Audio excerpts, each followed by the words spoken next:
hacemos un recuento, ya sabemos lo que hemos hablado, lo que es salud, lo que es enfermedad, cómo vamos a llegar, o la necesidad que tenemos de llegar a los diagnósticos hasta descubrir la enfermedad. ¿Qué camino vamos a seguir para hacer eso? Vamos a partir desde la célula, ¿sí? Y vamos a entender por qué la célula se daña en las diferentes enfermedades. Porque los trastornos celulares se transmiten ¿a qué?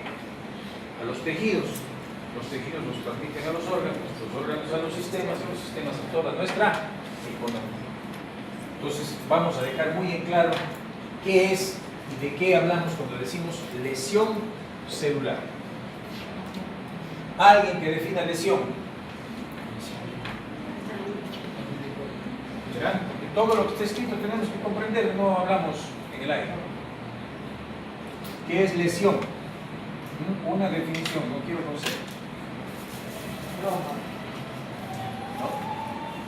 ¿Qué es una lesión? Daño.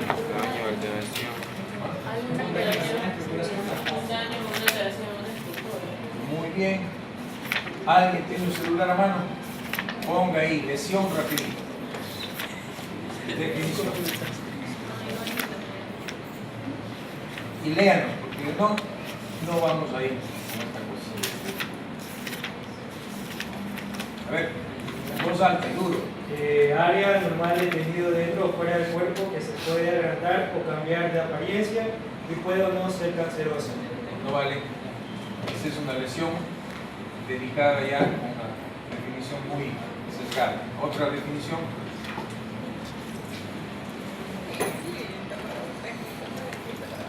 Cambio normal de la morfología. A ver, ¿quién tiene una definición? Último chance, no se van a investigar. Es un cambio normal en la morfología o estructura de una parte del cuerpo producida por un daño externo o interno. Muy bien, mejor, ¿cierto? Es una Es un cambio normal en la morfología o estructura. anormal. ¿Cierto? ¿Qué es una lesión? Un cambio anormal. ¿La célula cambia? Sí. ¿Cierto? Cambia la célula. Pero la lesión es ese cambio anormal de la célula. Y está ocasionado ¿por qué? ¿Por qué? Por daños. Y esos daños pueden venir ¿de dónde? De fuera de la célula o de la misma célula. Entonces veamos de dónde vienen esos daños. Los daños que vienen dentro de la célula. ¿Por qué se daña la célula desde adentro? Porque pueden haber alteraciones en cualquiera de los organelos intracitoplasmáticos o en el protoplasma que acabamos de enumerar. Si una mitocondria funciona mal, no produce el ATP. ¿No es cierto? Hay enfermedades que tienen daños mitocondriales que se heredan por el sexo y que se pasan sobre las mujeres. Hay un síntoma. ¿No es cierto? ¿Cuál es?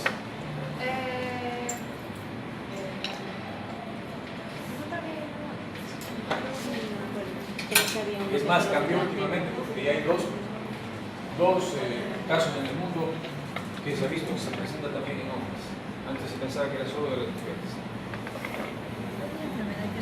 Vamos a ver, ya se va a correr. Se dañó la mitocondria, ¿qué le va a pasar a la célula? No produce ATP. El daño viene desde dentro. Tenemos un lisosoma que se rompe y que deja escapar lo que contiene. ¿Qué va a pasar? Va a destruir. Una Autodigestión. Cambio normal en la morfología por un daño externo. ¿Cuál sería ese? Ejemplo. Una bacteria que entra, una quemadura, un trauma, una caída, etcétera, etcétera. Pero ¿qué pasa con la célula cuando se ve agredida? Recurre a un principio de los seres vivos que dice que es que la capacidad de no solo de adaptación, sino de ¿qué? De reparación. ¿Sí? Para seres vivos nosotros tenemos, para ser seres vivos tenemos una capacidad de reparación. ¿Sí? ¿Y de qué va a responder o de qué va a depender? ¿No es cierto?, que la célula tenga o no una buena capacidad de reparación. Va a depender de qué? De muchos factores. ¿Sí? Factores que son propios de la lesión y factores que son propios del organismo. ¿Cuáles son propios del organismo? El estado nutricional, el estado hormonal, ¿sí?, la respuesta metabólica. La edad también. Todo eso. Entra en lo metabólico. En lo metabólico, la edad, el sexo, todo lo demás. Si yo tengo desnutrición, no voy a poder reparar. ¿Sí? No puedo. Si yo tengo una alteración hormonal y soy un diabético porque no tengo insulina, ¿me voy a poder reparar bien? No. Ustedes saben que en los diabéticos la cicatrización es mala. ¿Sí? Si yo tengo deshidratación, ¿la célula se va a reparar bien? No. Entonces ahí están estas cosas. Factores que dependen de la lesión. Dos factores. La duración de la agresión y la fuerza con que se agrede a la célula. No es lo mismo que yo tenga, ¿no es cierto?, amarrado un hilito al dedo durante 5 minutos o que tenga durante 2 días. ¿Qué le va a pasar a un dedo amarrado ahí con un hilo durante 2 días? Se va a caer como una cola de perro, ¿no es cierto? Se va a necrosar, va a haber una isquemia. Y si yo me saco el hilo a los 5 minutos, ¿qué voy a tener? ¿Qué voy a tener? Nada. Voy a tener un dedo oscuro, hinchado, ¿no es cierto?, azulado, pero que en los pocos minutos se va a recuperar. Entonces depende de la duración y de la gravedad. ¿Qué me pasa si yo estoy afeitando y me corto? Nada. ¿Qué pasa si me afeito, si salgo a la calle y alguien me da una puñalada en el cuello? ¿Ah? No es lo mismo. ¿Cuál es la gravedad de la lesión? Depende, o de la gravedad depende de la recuperación celular.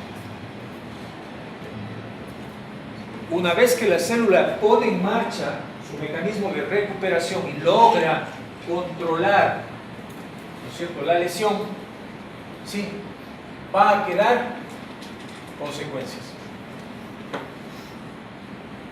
¿De qué va a depender las consecuencias que queden? Del tipo, del estado y de la capacidad de adaptación de la célula. Ejemplos: si yo me afeito y me corto, ¿qué me va a pasar a mí? Nada.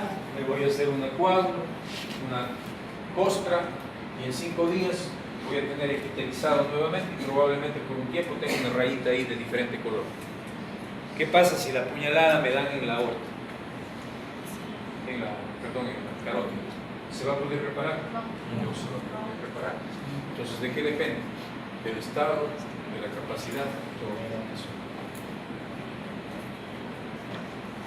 ¿Cuáles son las lesiones que van a matar a una célula? Son aquellas que afectan los 4 sistemas celulares principales. Primero, las membranas celulares. Si se afecta la membrana celular, ¿qué pasa con la célula? Pierde la capacidad de la homeostasis. Y ya saben que sin homeostasis no hay posibilidad de vida. ¿Qué pasa si a la célula le cortamos el suministro de oxígeno? Se muere. Se muere. Unas más rápido, otras más tarde, pero se muere. ¿Qué pasa si le quitamos la nutrición? Las proteínas. Deja de funcionar todo el aparato metabólico celular y la célula se muere. ¿Y qué pasa si yo tengo en el núcleo una mutación que evita que el ARN diga cómo formarse nuevamente la célula o repararse? Ejemplo grosero si quieren. Si se me rompe un lisosoma, ¿sí?, y necesito que se vuelva a formar uno, y en vez de fabricar un lisosoma, el núcleo con el ARN manda a fabricar una mitocondria, ¿le servirá ese reemplazo a la célula? No. Entonces, el aparato genético también tiene que funcionar adecuadamente. Las alteraciones de estos 4 pueden ser o son las principales causantes de la lesión celular. La célula se logra recuperar, no se destruye, ¿sí?, logra superar esta cosa de aquí. Pero puede que la agresión haya sido de tal grado que la célula no puede recuperar su estado original. Y a eso se llama ¿qué? Secuencia o efectos secundarios de una lesión. ¿Ok? ¿Sí? Yo puedo tener, ¿no es cierto?, una lesión, una quemadura. No me di cuenta, fui, se me regó algo de agua caliente en la cocina y me quemé. Y la quemadura es en un área de primer grado y la otra de segundo grado profundo.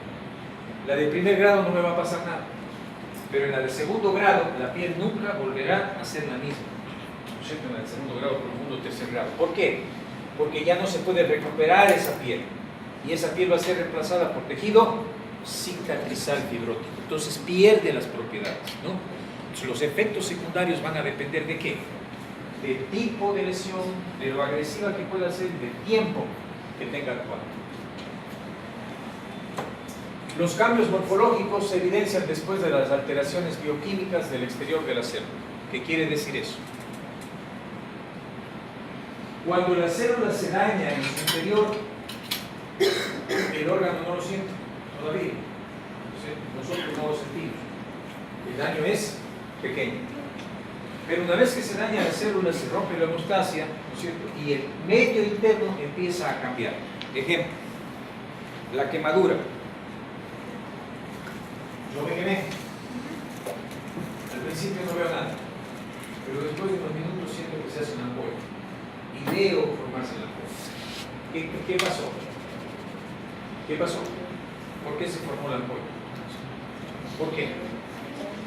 Porque los cambios morfológicos, se rompieron las membranas, ¿qué pasó? Se escapó el líquido celular, ¿no es cierto?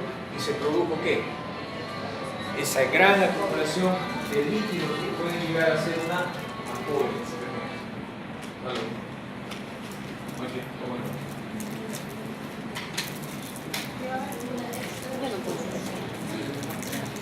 Ah, ya.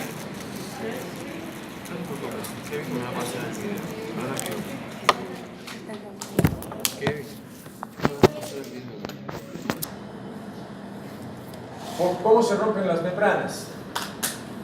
Disolución enzimática y reabsorción, o son englobadas por leucocitos y se eliminan las membranas, ¿no? Eso llega cuando se ha muerto la célula.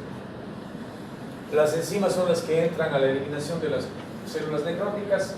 No estamos hablando de las enzimas de otras células, son las propias enzimas de la célula que se necrosa, que se mueren, las que hacen la limpieza de esa célula. Dejan listos esos restos de la célula para que sean fagocitados por otras células. A los 30 minutos ocurren cambios irreversibles cuando no tenemos oxígeno, dependiendo de qué, del tipo de célula. ¿Cuáles son las células que se mueren inmediatamente? Bueno, no inmediatamente, pero muy rápido cuando no tienen oxígeno. ¿Cuánto tiempo? De 4 a 6. Muy bien, minutos, es cierto. Hay otras que duran hasta mucho más tiempo. Las musculares tienen mucho más. ¿Hay tipos de necrosis? Claro que hay tipos de necrosis. Así como vimos que hay diferentes tipos de degeneración celular, las necrosis van a depender de qué? Del tipo de degeneración. Si dijimos que hay una degeneración de coagulación, o también se llamaba ¿cómo? ¿Ah? Coagulativa, hay una necrosis por coagulación. ¿Sí? Yo solo les voy a nombrar, porque no nos vamos a recordar eso. Hay también una necrosis coniguativa. ¿Cuál es la diferencia? Coagulación cuando se produce pérdida del riego sanguíneo en los tejidos. ¿Sí? La célula se opaca y se pierde. Cuando la zona tiene mayor consistencia que lo normal, ¿no? Son netamente circunscritas, de color pálido o hemorrágico. Y las zonas de necrosis se llaman infarto isquémico. Ejemplo de esto, ¿cuál sería? La circunstancia isquémica, el infarto de miocardio. Es una clara necrosis de coagulación. Policoactiva. ¿Sí? La disolución es mucho más rápida y se observa generalmente en el cerebro o cuando hay infecciones bacterianas. Necrosis enzimática, ejemplo, cuando un órgano deja salir sus enzimas al torrente circulatorio o a la cavidad. Ejemplo, la pancreatitis. En la pancreatitis el páncreas se inflama sale líquido pancreático de la cavidad peritoneal y digiere todo lo que está ahí. ¿No es cierto? Son las pancreatinas. Esa es una necrosis enzimática. No es traumática. Necrosis gaseosa, característica de una enfermedad que es la tuberculosis, no es la única. Hay hongos y hay otras bacterias que producen cavernas gaseosas. ¿Sí? Proteínas amorfas, parece queso blando y friable. Es otro tipo de necrosis, es propia de la tuberculosis. Necrosis gangrenosa. ¿Cuáles producirán la gangrena? ¿Qué tipo de enfermedades?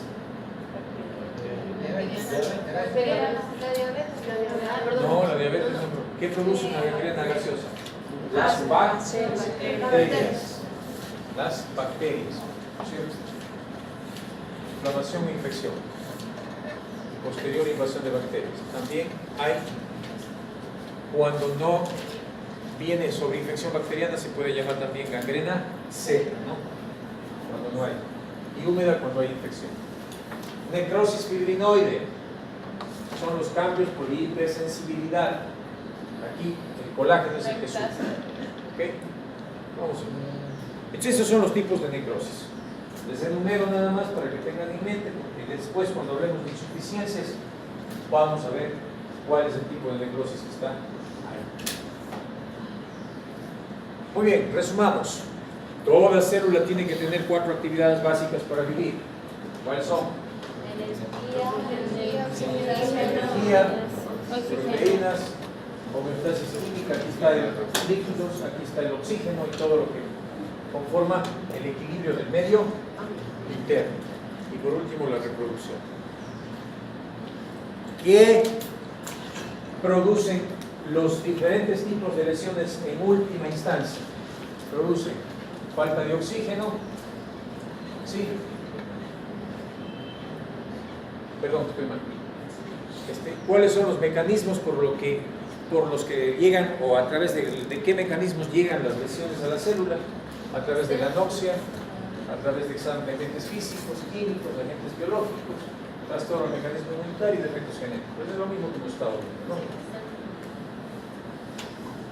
Las lesiones actúan en diferentes, o pueden actuar en diferentes órganos de las células, sitios de las células. Y las causas fundamentales de lesión y muerte celular residen ¿en qué? En trastornos a nivel molecular. ¿Sí? No es que la membrana se destruye porque viene y se le come un pedazo, no. Es porque si hay anoxia, por ejemplo, se liberan de las mitocondrias, la falta de energía hace que se liberen enzimas, esas enzimas que son para digerir, van y se pegan a segmentos de la membrana, digieren ¿qué? Las proteínas, y esa digestión de proteínas hace que se suelten los ácidos grasos que conforman la membrana. Y todo eso son moléculas. Entonces, todos los cambios que ocurren en la necrosis y muerte celular es a nivel molecular. Por eso es que hoy en día estamos hablando ya de medicina molecular. El objetivo último es poder interferir a este nivel, ¿no es cierto? Entrar con medicamentos que sean moléculas que vayan a reparar a las moléculas perdidas. Eso es lo último, ¿no es cierto? Que está queriendo hacer la medicina. Bueno, ya no vamos a los agentes físicos, cómo actúan, eso ya. Entonces, es muy fácil. Eso iremos hablando ya conforme pasemos. Por último, un aspecto que no hemos hablado hasta ahora son los trastornos de la herencia. Es decir, una célula tiene la necesidad de reproducirse y se reproduce de acuerdo a un código genético transmitido por el ADN. Si ese código genético es alterado por alguna razón, se produce un daño celular. Y ese daño celular puede ser o leve o puede ser tan drástico que la célula se muere. ¿Sí? Entonces depende del nivel de mutación. ¿Qué es una mutación? Cambio permanente del ácido desoxirribonucleico, ¿no es cierto?, que afecta a las células madres. Esas células tienen la posibilidad de transmitir a las hijas el mismo defecto. ¿Sí? Y es más, pueden ser transmitidas a través a los hijos, ¿no es cierto?, porque están en el ADN celular.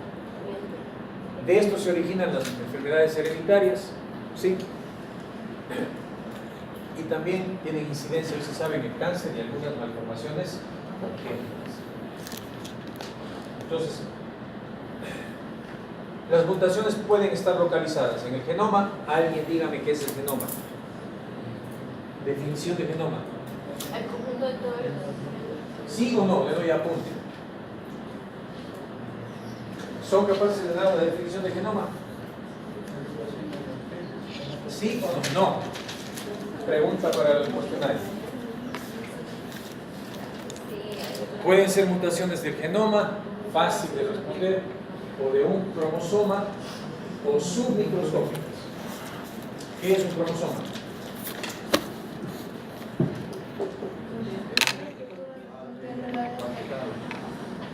ADN empaquetado, no me convences. ¿Qué es un cromosoma? ¿Ah? Es la estructura funcional que contiene los genes. Estructura funcional que contiene los genes.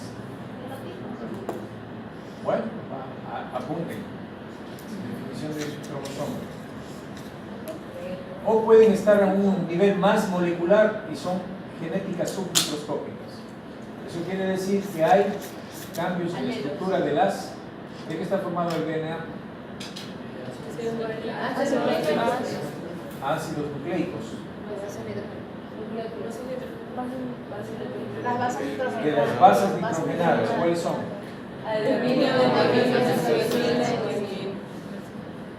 ¿Cuál es la diferencia? Pero eso fue la ¿Cuál es la diferencia entre esas bases? Eso igual a pirimidinas Bueno, o sea que ya para la próxima clase van a estar al pelo de todo esto, ¿no? ¿Verdad? Eso es lección. No es que yo les estoy diciendo para que vayan tal vez a leer o porque les interesa, no. son las bases nitrogenadas, bases nitrogenadas, Bueno, muy bien, tienen hasta la próxima clase para estar de todo seguro. ¿Cuáles son mutaciones? Mutaciones pueden ser que se gane material o que se pierda material. Eso se llama ganancias o pérdidas. ¿Sí? O el DNA puede reordenarse en diferentes órdenes, las bases, en vez de estar tiamina, guanina. Además que no se muestran todas, ¿no? No. Siempre van por pares. Sí. ¿Cuál va con cuál?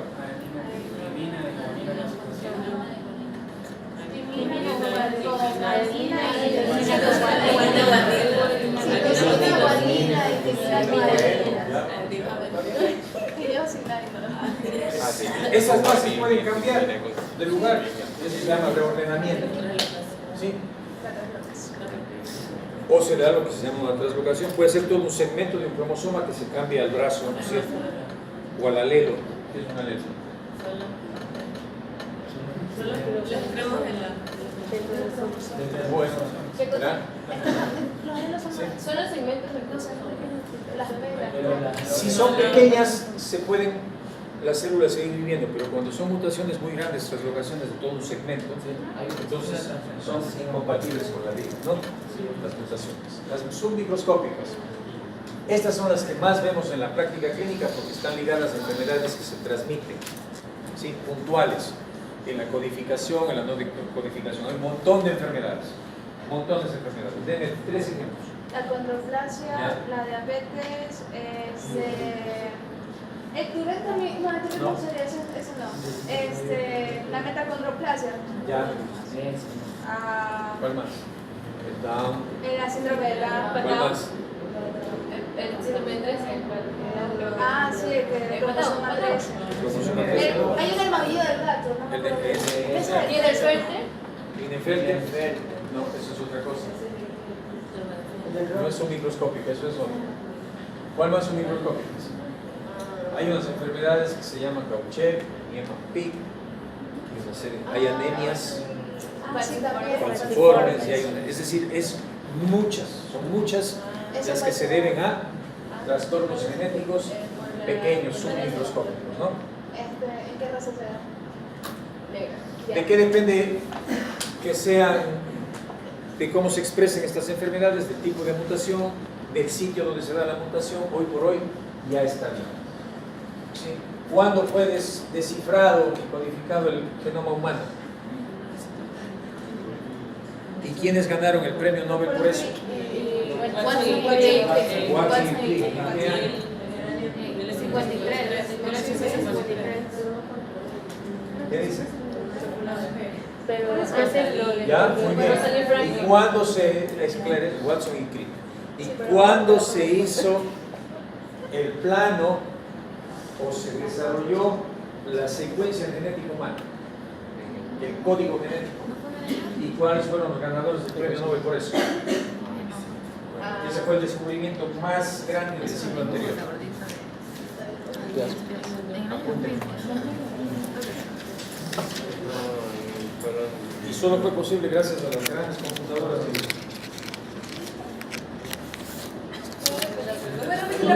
¿Cuándo se descubrió el código genético humano? ¿Quiénes fueron? La secuencia del ADN, si quiero decir, ¿no? En el siglo pasado ya se secuenció. Entonces ahora somos capaces de decir, esta base va aquí, esta acá, acá, acá, acá, acá, acá. ¿Y cuántas bases hay en esa secuencia? De 10. 10. O sea, hablamos de hebras por cadena. 30.000. No, el número de moléculas que tiene esa secuencia. Ahora está secuenciado el ADN. Yo puedo decir exactamente 30.000 dónde se encuentra tal base. Para Y eso es gracias a las computadoras. Eso van a investigar este fin de semana que tienen un montón de tiempo. Porque esas cosas se arreglan o no. Sí, ¿verdad? Muy bien. ¿Cuál es la forma más común en que se expresan las mutaciones? Aquí. Con la variación en la síntesis proteica. ¿Sí? Ahí es donde más se expresa. Entonces, cuando hay una variación, una mutación, que se transmite todo, lo que están cambiando son la forma de fabricar las proteínas. ¿Sí? ¿Hay cambios buenos? Sí. ¿Hay mutaciones que han sido beneficiosas para los seres humanos? Sí. Toda la evolución se ha dado gracias a qué? A mutaciones. Aparece una mutación, es como ahora en las bacterias. Una bacteria que es resistente a un antibiótico, le estamos matando a toditas las bacterias hasta que una de ellas cambió el orden de una base y se dio una mutación. Y solo por esa mutación el antibiótico ya no hace efecto. Y como la bacteria se da cuenta de que eso es bueno, ¿qué empieza a hacer? Esa bacteria empieza atrás a dividirse y empieza a generar una nueva ¿qué?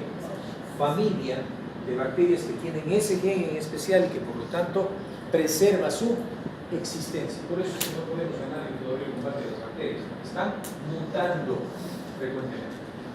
Nosotros mutamos, sí mutamos, ¿no es cierto?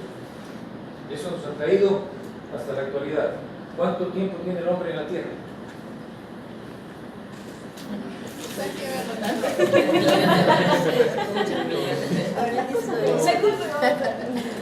A ver. Lo que no pueden responder, apunten.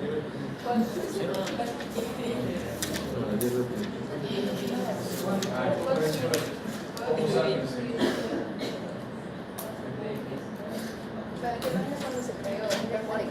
¿Cuál fue? Nosotros somos descendientes de qué? Toda la familia de homínidos de los cuales nosotros venimos, somos bastantes. Hay seres, ¿no es cierto?, como el hombre de Neandertal que se extinguió, hay otros seres como el Australopithecus que son seres humanos que se extinguieron, que no tuvieron esa mutación.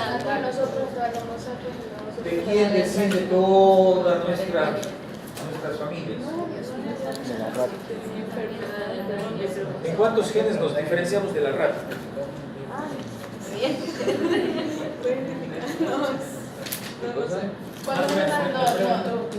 ¿Cuántos genes nos diferencian de las ratas? 10. No. 2%. ¿Cuánto? 5. ¿Cuánto? 10. Más o menos. Ah, ya. Más o menos. 17. No, menos más. 15. 15. Las diferencias genéticas ahora con las secuenciaciones, ustedes no crean, estamos más cerca de las ratas que cualquier otra cosa. No, se demora nada más. Pasamos de la rata al fondo. Entonces, las mutaciones han tenido que ver con el desarrollo de las especies. Nosotros descendemos de los mamíferos. ¿Cuál fue el primer mamífero? Fue el que sobrevivió a los dinosaurios, ¿cierto? La extinción de los dinosaurios. Se hicieron chiquitos y se metieron en el subsuelo. Y ese tiene un nombre que es en latín y que no me acuerdo, pero es como un pequeño ratoncito. Ese fue el primer mamífero que sobrevivió y de ahí tenemos todos los otros. ¿Cómo se dio ese cambio de empezar siendo una rata para llegar a nosotros? No éramos Por mutaciones pequeñitas. Entonces, las mutaciones son parte de la evolución. ¿Nosotros vamos a seguir mutando? Probablemente sí. ¿Ok? Últimamente, ¿no es cierto? Los muchachos son mucho más altos. ¿No es cierto? Depende, claro, de la alimentación y todo, pero tienden a ser, por ejemplo, ¿qué? No menos de, hablo de todos, pero en generalidad, de 10 a 15 centímetros más altos que los padres. Ah, eso sí. La talla promedio del hombre del siglo pasado era unos 65, ahora la talla promedio de nosotros es unos 70, y de aquí a 10 años probablemente la talla promedio sea unos 75. Estos cambios no se dan día a día, tardan años, cientos de años. Para que se expresen estas mutaciones en diferentes líneas evolutivas, se necesitan ¿qué? Millones de años. Millones de años. Y el hombre apenas tiene la Tierra, ¿cuánto? No les voy a decir. No es mucho tiempo, es apenas un milímetro en la escala de tiempo. ¿Quién se dio cuenta de estos cambios? No, señorita, ¿quién se dio cuenta de que estas mutaciones se producían diariamente en la vida? Mendel. ¿Y qué desarrolló Mendel? La ley de la herencia. Él hizo los fenotipos. ¿Viendo qué? ¿Cómo hizo Mendel para darse cuenta de que había rasgos que se transmitían de padres a hijos? Era un tipo de ¿Qué hizo Mendel? ¿Qué plantó? Semillas de... Ya no me acuerdo.